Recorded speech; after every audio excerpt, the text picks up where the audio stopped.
and a lot of white people are feeling like that towards the Americans.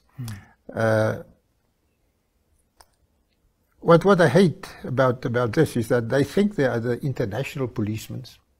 They can police everyone, every country, and what they tell you must do, or they cut your water and electricity. You know, meaning that they will boycott you and all those type of things. And to me, that is totally unacceptable. Yeah.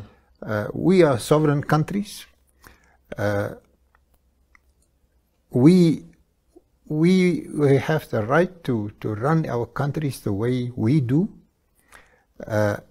If it was true what Trump was saying, what is happening in South Africa, there would have been a civil war long ago. Yeah. Long ago. If it was really true that the white people are massacred and murdered, genocide. Yeah, it's just unacceptable to come with nonsense like that. That is not true. The same if you come with stories here that there is some or other campaign against the white people in Namibia. I will be the first one who stand up and say, why don't I know about it? What campaign? Because